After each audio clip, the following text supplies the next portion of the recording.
pain caused by poisoning. An attempt to silence Russian opposition leader Alexei Navalny. Permanently. It failed. Today he languishes in a penal colony hospital in his homeland. Again, his staff say, close to death. Others must now speak for him. We see the very weak, fragile patient with an extremely high pain syndrome, with deterioration of leg and arm function, with extremely elevated levels of potassium that might cause fatal arrhythmia or fatal heart block. 20 days into a hunger strike over his demands for independent medical attention, the international protests at his failing health have been led by the US. We have communicated to the Russian government that what happens to Mr. Navalny in their custody is their responsibility, and they will be held accountable by the international community.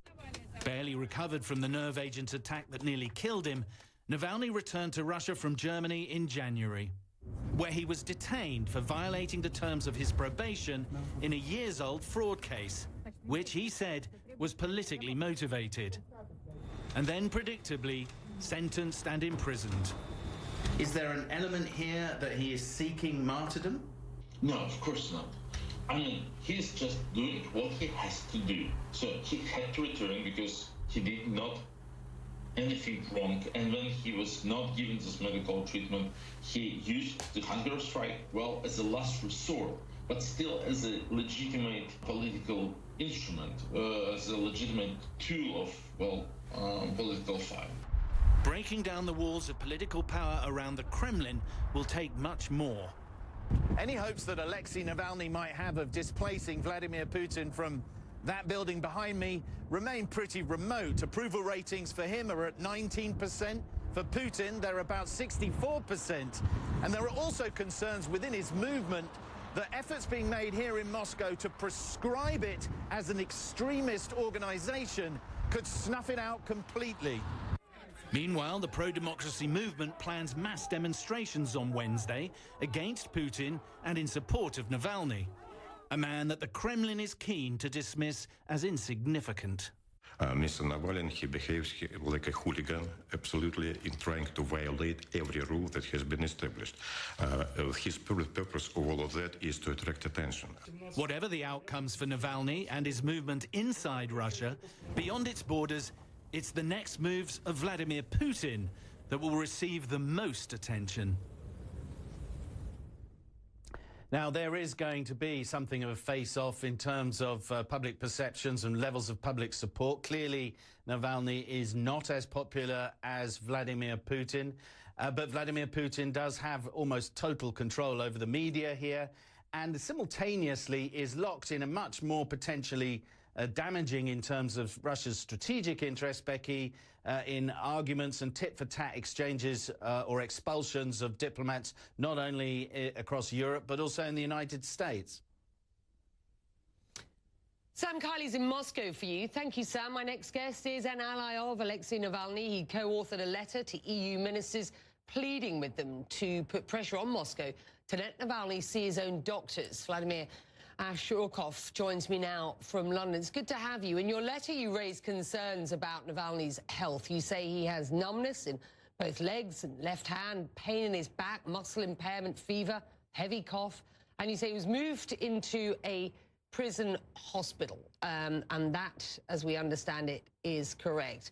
What do you understand about whether or not he is receiving treatment there, treatment that you believe he needs? When we talk about hospital, it's really a tuberculosis ward in a regional Russian hospital. A lawyer has seen him briefly today, and he was told that the only medical care that is administered is glucose drip. Obviously, this is inadequate medical care in his condition. We were particularly concerned on Friday when we received blood tests which showed a normal level of potassium, which is associated with potential imminent kidney failure and heart issues. So I think the situation is quite critical, and the count is in days. There are many doctors who have warned that he could have only days to live. The Biden administration has said severe consequences would follow if Navalny were to die in prison. I just want our viewers to hear this. Well, we're not going to telegraph our punches. If Mr. Navalny dies, well, there will be consequences to the Russian government, and we reserve those options. But in the interim, our objective is, of course, continuing to call for, push for his release, and reiterate our view that he must be treated humanely. Well, it's not clear what those consequences would be. Do you have any faith that the Kremlin will be listening to Washington's pleas and threats at this point? Putin is a tactician. He always calculates what he considered beneficial for him. So I believe the international pressure and domestic pressure, we are putting together mass protests tomorrow throughout the whole country. We believe that this will be a significant factor influencing his decision. Again, Navalny is on a hunger strike. Today is the 21st day. His demand is just getting adequate medical care. Without it, he is likely to die. The Moscow prosecutor's office issuing a statement earlier saying it is, quote, comprehensive evidence that Alexei Navalny's organizations conduct, quote, extremist activities. Your response to that? Russian law enforcement has for decades been used as an instrument of intimidation of political opposition. This is not the first unlawful pressure that is put on our team members and on our organization. We have always advocated peaceful protest, and labeling our organization extremist puts us on the same level as ISIS.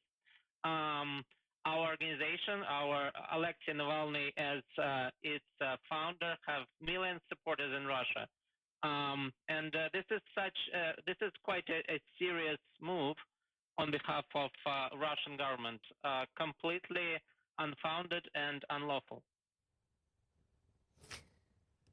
Alexei Navalny was aware of the risks of going back to Russia. I mean, he told my colleague Clarissa Ward about why he was willing to take those risks before he returned. Have a listen.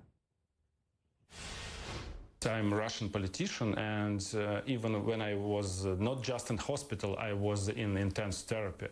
And I said publicly, I will go back, and I will go back because I'm a Russian politician. I belong to this country, and definitely, which I especially now, when this actually crime is cracked open, revealed, I understand the whole operation. I would never give Putin such a gift. You have said that you fear for Alexei Navalny's life at this point, as others do. Given his worsening conditions, do you believe that he regrets his decision to go back? I don't think so. His return was not a matter of calculating pros and cons. It was a matter of principle. Why shouldn't he return? He has done nothing wrong. The work of his life is in Russia. Millions of supporters, a political organization that he built is in Russia. So after medical treatment, it only makes sense to him to return. Yes, there was a danger that he would be incarcerated, but nobody knew it for sure. I believe that he doesn't have regrets, and it's important for him to live up to his values and principles, and that's what he does, and we all watch him in admiration. How is this going to end? We believe that the pressure will make the Russian authorities provide him medical care, and popularity of Putin is declining. A lot of people are discontent. We believe that in time this will lead to a political crisis, which will result in the start of liberalization of Russian political system. This is the end that we are working towards. With that, we'll leave it there. We thank you very much indeed for joining us.